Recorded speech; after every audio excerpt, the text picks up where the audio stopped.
on the street, looking to small talk like you want. When I call your name, I know the wind will carry it over. When I step inside into the sands of California, I know I'm not for you, and I'll stop trying to keep up with your pace.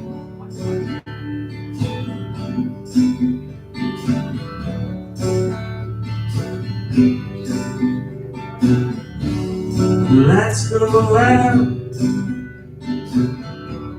this place becomes breezy. When the floor turns to stop, I think I'll head to bed early. When the whole morning's gone, walking towards the Legion, let me stand outside the sea. We're trying to make our bodies a little like this.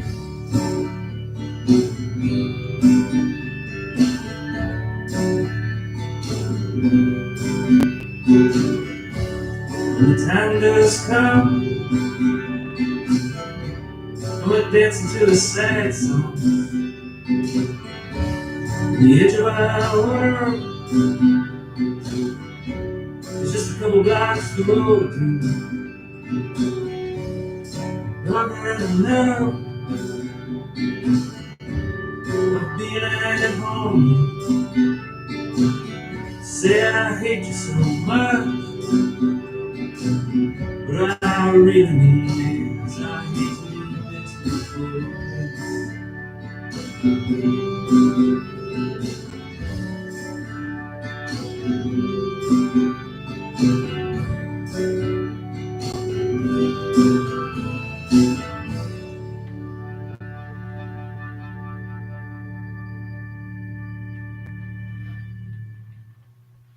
Dearest humans, good evening and welcome to Quarantine Storytime, a weekly reading series streaming live from our living room in Saco, Maine. I am your host, Douglas, wet is the new dry Milliken, and with me as always is my partner, Genevieve Johnson, the butter to my crumpet, the jelly to my donut. Unless the computer gremlins once again bit me in the ass, you're hearing me tonight in the delightful high fidelity of the good microphones that don't render me as a garbling digital troll. And if in fact we have been gremlined, well, shit. Thank you for watching my make-believe TV show. It's funny, we do a sound check every one of these shows, and every time something happens at the last minute. The audio sounded great, and then as soon as we hit the button to go live, the microphone's cut out. So tonight I'm a garbled troll. But if you tuned in early to the Quarantine Storytime pre-show music time, you very well might have heard a song or two by my good friend Scott Sell from his record In the Mines, the musical older sibling to my collection of the same name. How did this happen, you may ask? A book and a record somehow being the same thing? A pair of conjoined art twins wrought of two fathers? Well, prepare for an origin story. Scott and I have been friends and collaborators for close to 15 years, recording songs and putting on shows and creating some of the stupidest short films no one will ever see. And in the January of 2018, in fact, on the same day that my newest nephew Liam was born, Scott and I commenced a week-long session of recording, editing, and goofing. It was a very silly time that resulted in some truly lovely songs. In the following weeks and months, as we approached closer and closer to completing the record's mixing and mastering, we decided we should release the album in the company of a thematically matching set of stories.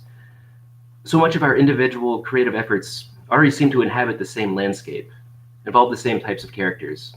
It just seemed natural that these things should all coexist under a single titled work. The resultant piece is, in my opinion, absolutely gorgeous in a square format produced by Patrick Kiley at Pilot Editions and adorned throughout with drawings and paintings by Richard Yamarino. It's among the favorites of my own releases, and I hope someday Scott and I can reconvene for more tandem weirdness. Until then, over the weekend, Scott gave a live-streamed concert that was fantastic, the link to which you can find immediately below the screen. Additionally, I have a few copies of In the Mines in my private cache, so if that's something you'd like signed and mailed to your personal isolation bubble, there's a link down below for that too. Now, Horse Month. As I mentioned in our last episode, horses have over the years managed to bray and gallop into my stories again and again. Sometimes this is a conscious choice on my part, and sometimes they manifest quite without my intending, meaning it's a conscious choice on their part. I'm sure there's some dark and likely gross neurosis at the foundation of all this, but honestly, is it even worth unearthing? I say no.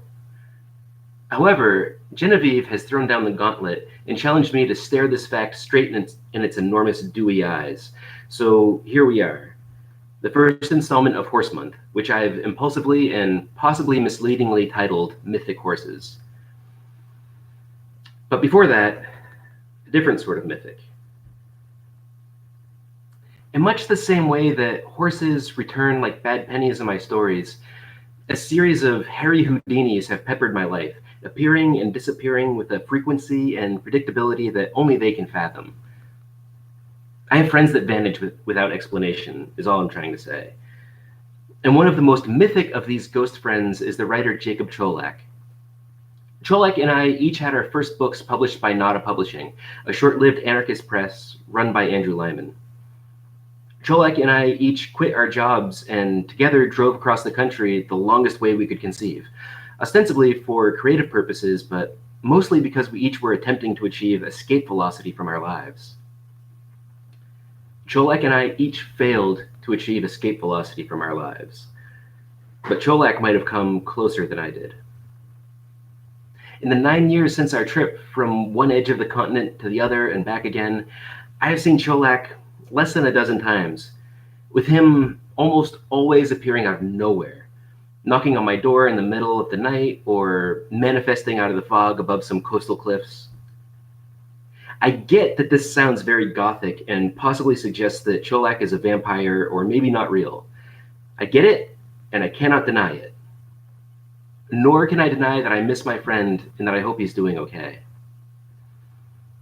But hey, I've got this make-believe TV show where I can do pretty much whatever I want, which means today I get to read one of Cholak's stories without his permission.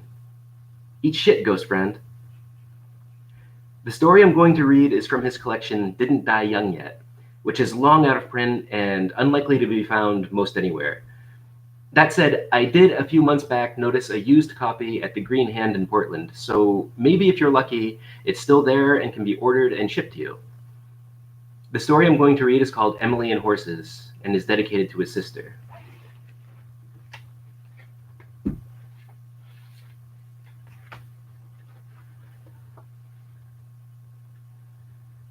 Emily and horses in the nice world of her dream, and they are strong but also pretty, and she rides them all at once, and they are wild like a river as imagined by a stream, and her shadow is a deal between the canyon wall and sun. But there's daytime as well. That's a thing you have to do. And in the daytime, she's a student or scientist or lawyer. But the thing is her dream. Waking up couldn't stop it. Her dream is of horses and canyons and the sun. So she buys a horse trailer and a truck with which to haul it. And the truck is a standard, so she has to learn that. And she keeps these things a secret, which is different than a lie. So when she leaves with her horse, no one knows where they've gone. Her horse was a racehorse, but now he's old, and he looks out at things through the horse trailer bars. In America, 2 Englands might go by in one day, and you would still just be nowhere, still in Kansas or Missouri. But even those things end, and then there are mountains. Those are new for Emily, but the horse has seen it all. They come to a place where there are so many horses, maybe hundreds, maybe more. Who can count moving things? It's the canyon, though. That's what makes this the right place. The canyon is here, just beyond the horse's pen. It's actually a gorge, but hey man, she's from the east. What matters is it's here, and so is she. So here she goes. First thing is to break the fence. She does that with her truck. Next thing is to free her horse, and he's really the horse leader. When she rides him, she's his leader, so that makes her the queen. Follow me, horses. I broke your fence, and you're free. Then she leads the horses into the canyon. It's a pretty steep decline, but they're horses, so they're good. It's narrow, so they go in 2 horses at a time. It's her and some gray mare that take up the lead. It's a while, but not that long, before the whole herd's in the gorge. Once again, she's riding one, but she's riding them all. And it's just like how a drummer in a drum line plays one drum, but he's really playing every drum, and all the cymbals too. It's their arrhythmic pounding. That's why she did this thing. The canyon walls are echo chambers that are circus mirrors for sound. She knew it would be like this. Crazy shadows on red rock, red dust rising like a jet plane flying low over Mars. Look back now, Emily. There must be hundreds right behind you. You and Chance. That's the horse's name. You're visible from space. After that, there is some kind of police stuff. Cops waiting at the spot where she will run out of gorge. Men lead horses into trailers and drive off. Emily in some back seat, and they ask for her name. Sometime later, they allow her to go back home. The first week is awful, and the sun there is weak. Then it gets all right. She feels all right.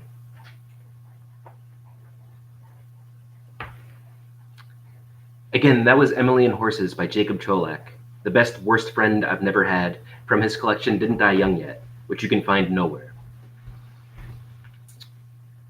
For my contributions to Mythic Horses, I'm going to share 2 short pieces. The first, The Turin Horse, is inspired by the film of the same name by the Hungarian filmmaker Béla Tarr, and is the first story in the aforementioned In the Minds album book thing. The second, A Rich Man's Knees, is an attempt at genre fiction that, in its own way, went way off the rails. But we can talk more about that later. So, to begin the Mythic Horses entry in our Horse Month series, this is The Turin Horse. He meets his 2 friends to watch it. They sit in the kitchen and wait until the one's wife finally leaves for a whiskey and knitting party. Then they begin. This, the friend explains, should be a guy thing. But after 3 hours and 30 edits, he cannot see how this was meant to appeal to anyone, let alone especially men. I could have been masturbating, he jokes once it's done. I could have been cleaning my apartment. I want my 3 hours back. But by 3 hours, it's clear he means life. His friends laugh appreciatively, but they do not disagree. Nor, for that matter, do they concur. But later, he will remember the movie as a nightmare. Throughout each day, certain images will bubble up into his thoughts. The wind attacking the girl's hair to wrap around her face, as if to blind her, or the old man's glass eye rolling up into his fissured, desiccated scowl. The dry well and ceaseless brutality of wind, it haunts him. These events that are not his, replaying day after day without warning or intention. He's fine. Then he remembers. He cannot wake himself from this fever dream. His friends, at least, are reacting the same way. That was not a movie, one tells him over the phone. They're both at work, each sequestered and whispering in a bathroom stall. That guy did something to us. He knows his friend is referring to the director, but for a moment, he thinks he means something else. At one point, he tries to explain to his girlfriend what's happening. He describes the one image that predominates his thoughts, of the old man sitting still and waiting for the storm to pass, of how in the background the girl, this is the part he can't shake, briefly enters the frame to say a word in another language that sounds like kiss, but means it's ready. Then she exits the frame, dissolving in inky black. What's ready? His girlfriend asks. A potato. That's all they have to eat. And he says it again as if it mattered. Potatoes. Oh. She doesn't get it. He's failed to explain what's wrong. His eventual method of exorcism is to get angry at the characters. The old man, always burning his mouth and hands, eating his one rationed potato each day. How both the old man and the girl only ever eat half. They're starving, he shouts at the showerhead, the steering wheel, the dog, and they're throwing away their food. But this exorcism, of course, fails too. The images bubble up. Then they bubble again. Two people waiting for a storm's end. He knows it's not their fault. Something bigger is raising the stakes. After 2 weeks of these reluctant meditations, he stops knowing how he's supposed to behave. It's like what he's seen is an instruction that he's followed, leading him one step backward from the world. And now the things people say and do are beyond any hope of translation. What are they doing? What do they want? Everything indistinct beyond the storm. And one evening, his girlfriend comes home and sits close to him on the couch. He had been thinking about the eponymous horse. That is, if unwilling images can be considered thoughts. How it refuses to eat, slowly wasting away while the storm winds scour and surround. Now he turns to his girlfriend beside him. There is a need stenciled onto her posture and her face. She's doing something with her lips. An animal fear builds somewhere above his belly, snaking like a fog off cold water. It's a need that she carries, but what she carries, he cannot know. So he asks her. His voice is the sound of hesitation. He asks her what she needs. And leaning in, as if in another language, she tells him, it's ready. Again, that was The Turn Horse from In the Mines, a collaborative book/record produced with Scott Sell. The next piece, A Rich Man's Knees, touches on a different type of mythic, a different type of horse. And while I'm aware that there needs to be a momentary palate cleanser between stories, I don't really know what to say right now. I suppose this would be a correct opportunity for some kind of silliness, a dad joke perhaps. But I don't know any jokes. So imagine me telling a really funny dad joke on this, my make-believe TV show. Imagine your palate cleansed. Imagine yourself prepared for another strange and discomforting short story, an attempt at Western fiction called A Rich Man's Knees.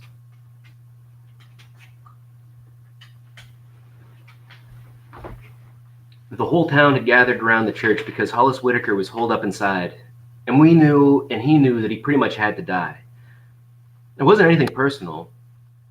It was, in fact, the definition of impersonal. A man can't shoot his wife and expect to continue drinking coffee and plowing fields and shooting deer like all the rest of us who just want to sometimes kill our wives, but never do. Everyone knew that. Maybe Hollis best of all. But clearly, that didn't mean he had to like it. Otherwise, he wouldn't have bivouacked in the church. He knew no one would open fire and blast apart the new altar or the cross over the pulpit that miserable old carcass Halston Smith had carved with his own 2 crippled hands. Hollis shot his wife and trotted directly to the only safe place in town. So we gathered round and kicked at the dust and shouted for him to come out. And when he shouted back that we could all go fuck our own selves, well, some folks looked genuinely hurt. We all liked Hollis. Couldn't he see that? Eventually, Hollis's brother John showed up. John ran a ranch quite a piece outside of town. His horse was lathered and crazy-eyed from the long, fast ride. John rode up to where we were gathered and got off his horse and held out the reins for anyone to take hold. Then he walked to the church's back door. He didn't announce himself, but he wasn't acting sneaky either. He did not take off his boots or spurs. Hollis was still near the front of the church, shouting whatever craziness came into his head. John walked through the back door, and for a while things got quiet. Then there was a shot, and John came out the front with 2 guns in his hands, his and his brother's. He held the guns in the air like he was surrendering in his brother's stead, or maybe was showing us the evidence of what he'd just done. And there was a tense and unified silence before finally everyone raised their hands and cheered. In the back of the crowd, the band struck up a tune. We could finally have our goddamn funeral. There was a little flurry of activity after that. Some folks got a ready-made coffin from the coffin maker and carried it into the church. Hollis was lying there with a hole in his chest and one hand flung over his face like he couldn't bear to see what had happened with the whole rest of his body. We stuffed a big blanket inside the coffin like a sponge and rolled Hollis on top. We left the box by the altar, and a little while after that, his wife's coffin joined him up there. When the party commenced an hour or so later, all the blood was cleaned up off of the church's floor, and women were bringing in hot dishes of food. The band set up behind the pulpit, underneath Halston Smith's hand-carved crucifix, while some folks dragged the long pews to the side of the room and started the dance. Even though I was younger than them both, I considered myself something of a friend to the Whitaker brothers.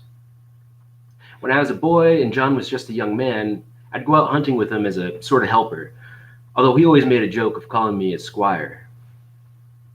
He would shoot the deer, and I'd dress the carcass while he got the smoke and fire going. When I was older and had a trade, I'd sometimes work repairs around his brother Hollis's place. Hollis paid me well and often invited me to stay for dinner, and his wife always brought me water or coffee, no matter what I was doing or where on the farm I was doing it. Neither of the Whitaker brothers ever said much. They were good men, and I always enjoyed their company. So this whole affair left me feeling pretty muddled.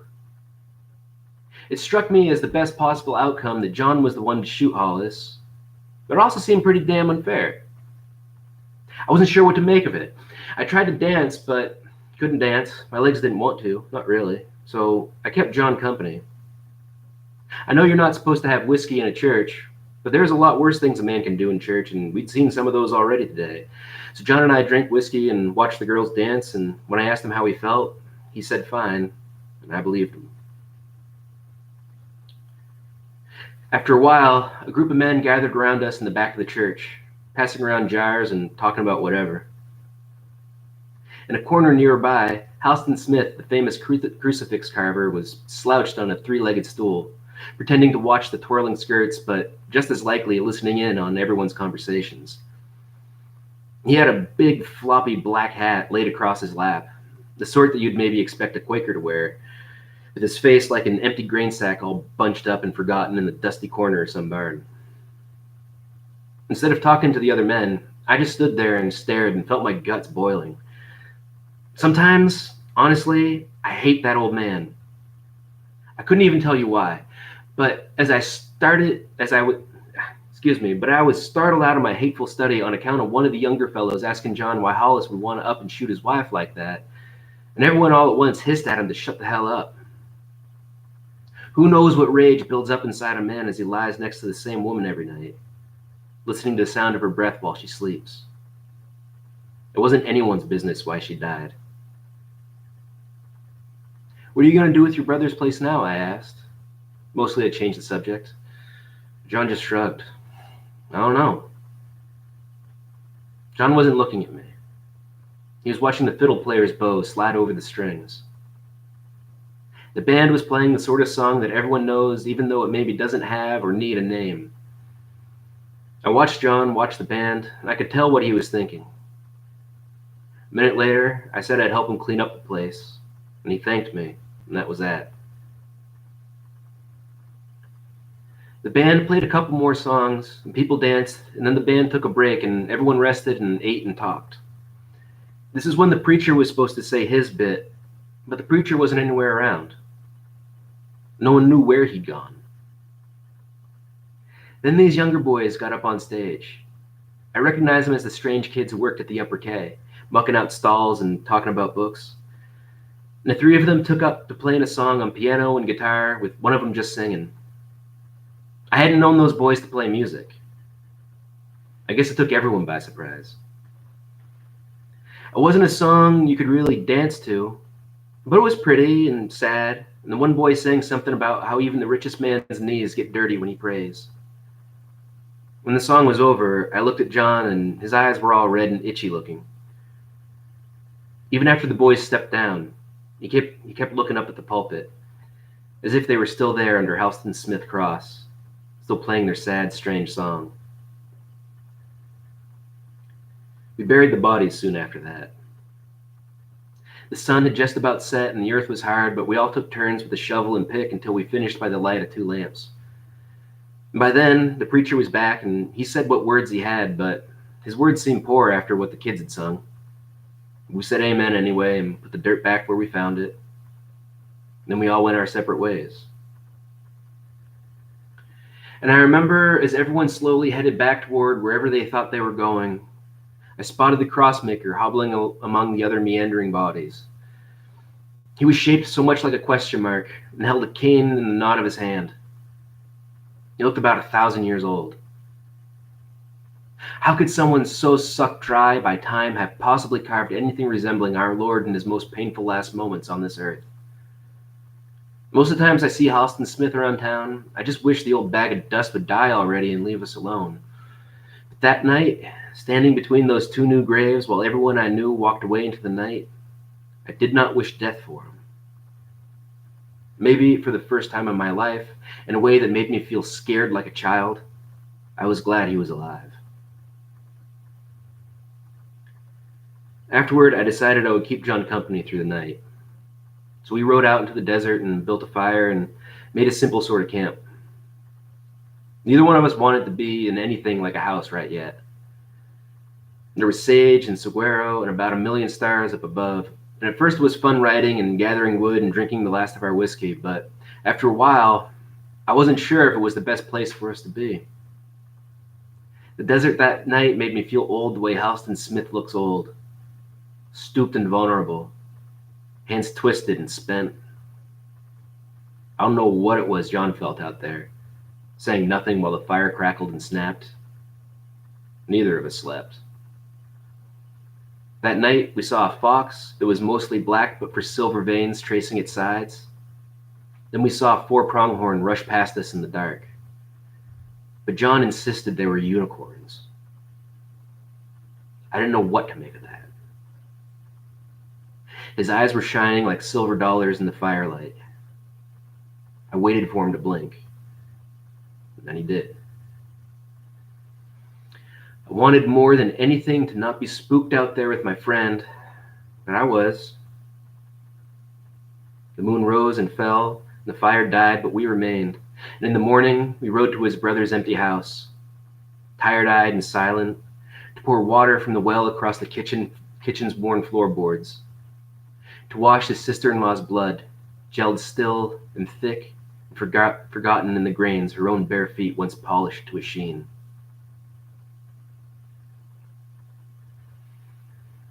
Again, that was a rich man's knees, inspired by a dream about my friends Brandon, Seth, and Caleb.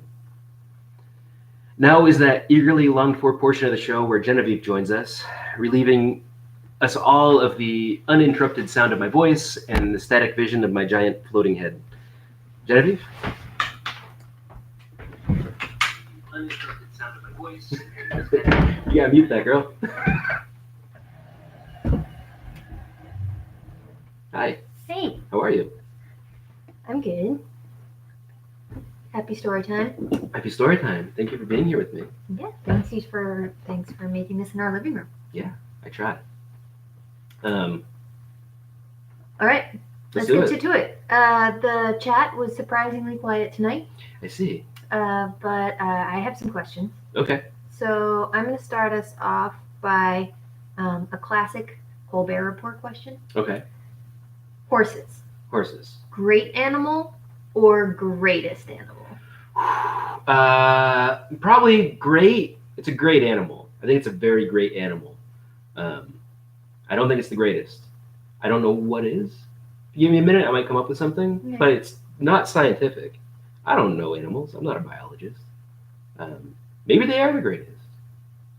They're a Am I equivocating? They're a pretty incredible animal. Mm-hmm.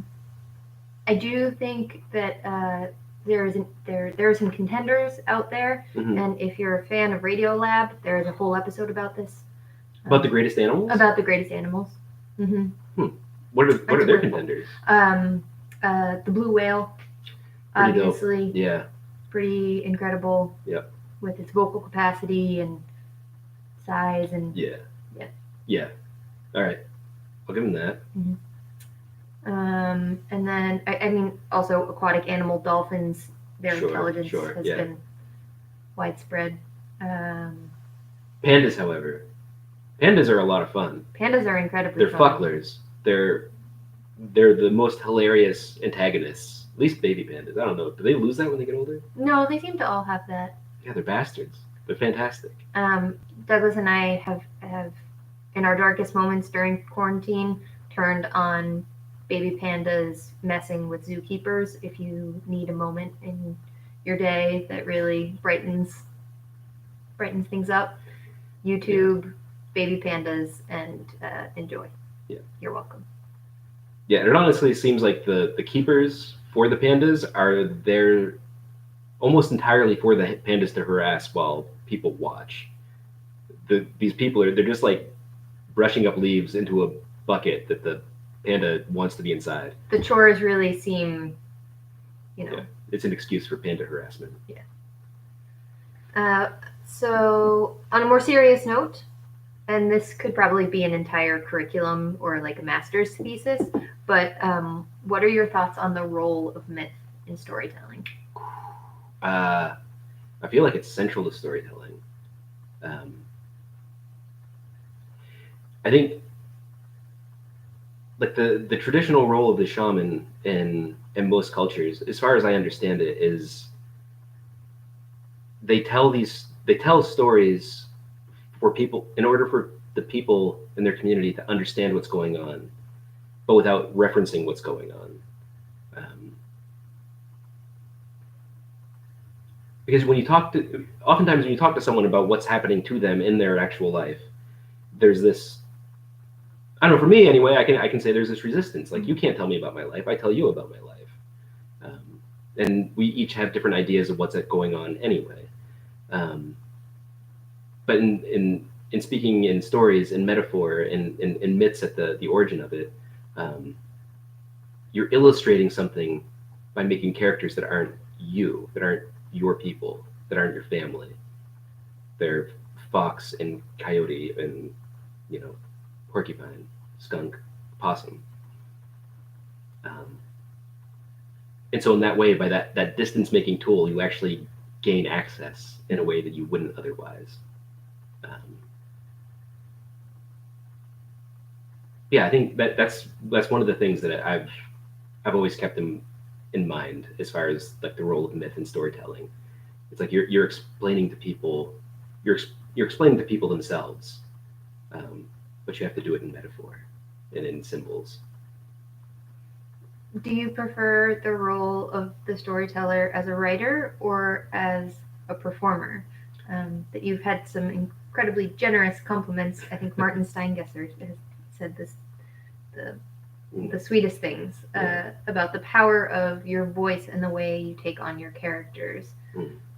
But what feels most powerful to you personally, or fulfilling to you personally? They're joined. I get a lot of satisfaction out of doing these performances. They're very fun, and it taps into a part of me that I don't get to experience or express in any other portion of my life. That said, I can't improvise this. I have to write the stories. Like I can, if we're all like sitting around shooting the shit, I can tell a story, but it's not the same as this. Um, so, and at the same time, like I really love writing stories, and I think once I realized that performing was part of my practice, that I had to perform stories, the way I wrote stories changed drastically. If I wrote a story and it didn't feel like I could perform it, it wasn't doing its job in my estimation.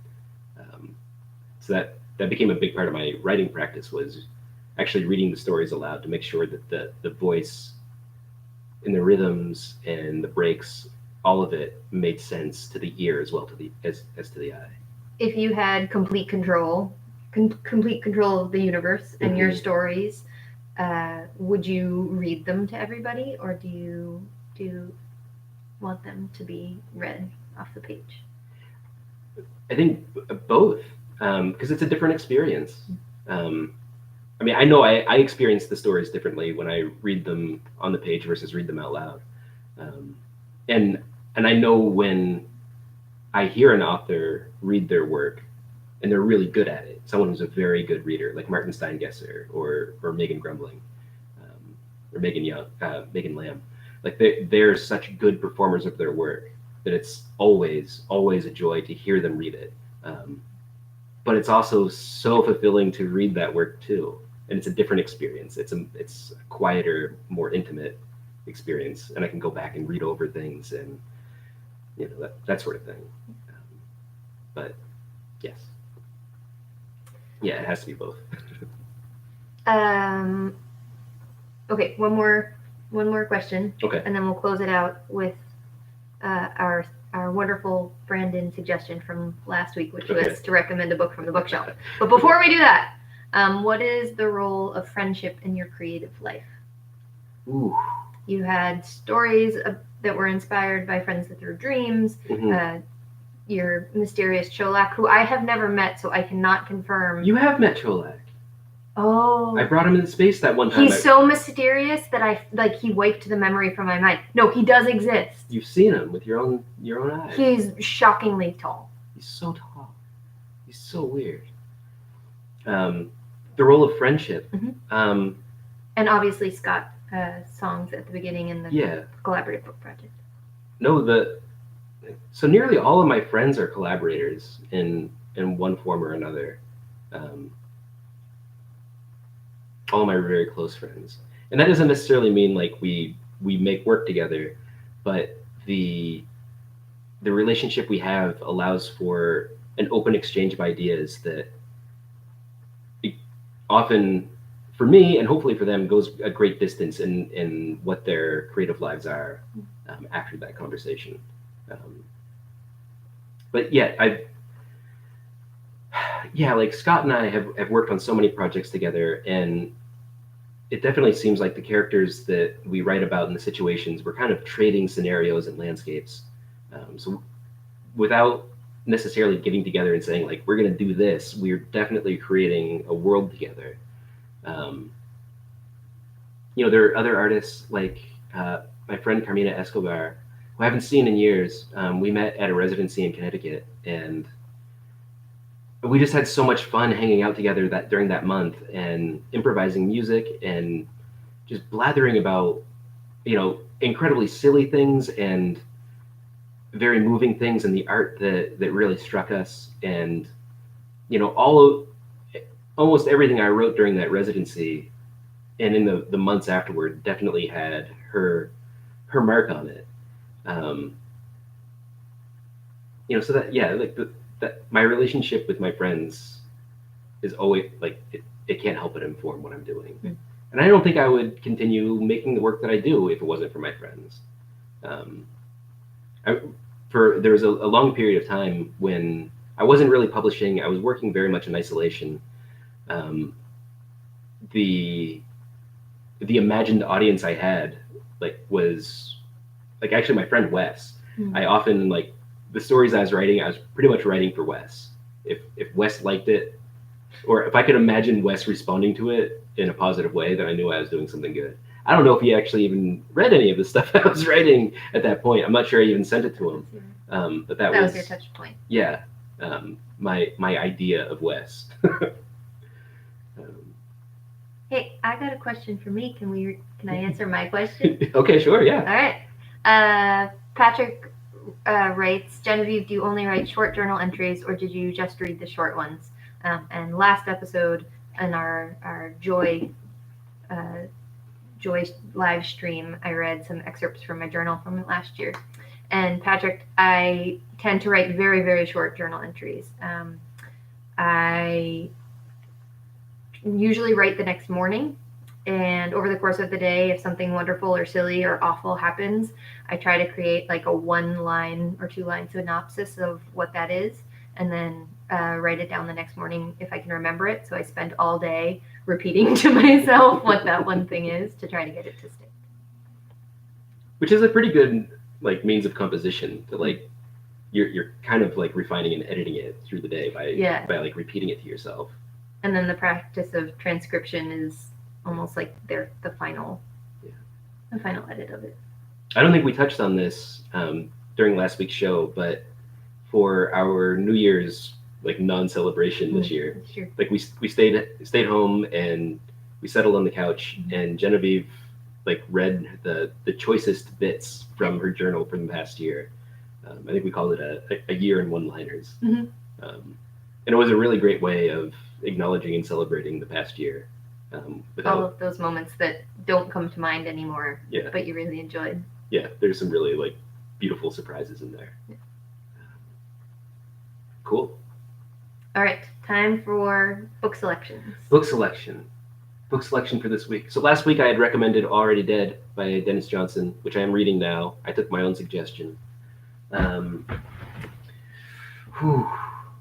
What's a good one? It's right here. I've got one that's up high on the shelf. You want to go get it? Yeah. You want to recommend a book, Genevieve? Okay, but you look for yours. Okay. C is for Berger. It's a tiny book. Tiny book. Yeah, you can go first. Okay.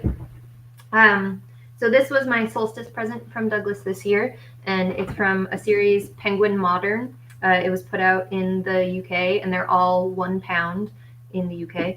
And this was found again at the Green Hand Books. And John Berger is an incredible art critic and wrote this short story, The Red Tenda of Bologna.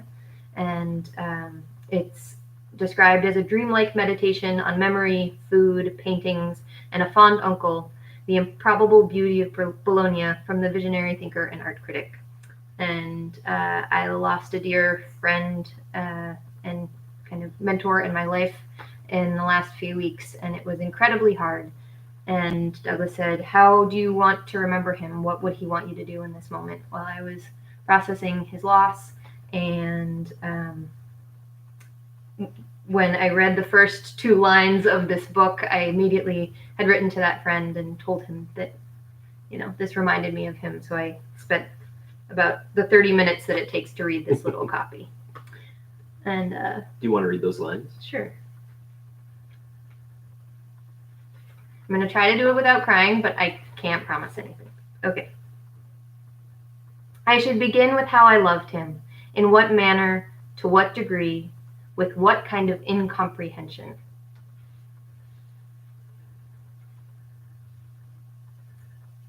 When he first came to live with us, I was about 10 years old and he was in his mid-50s.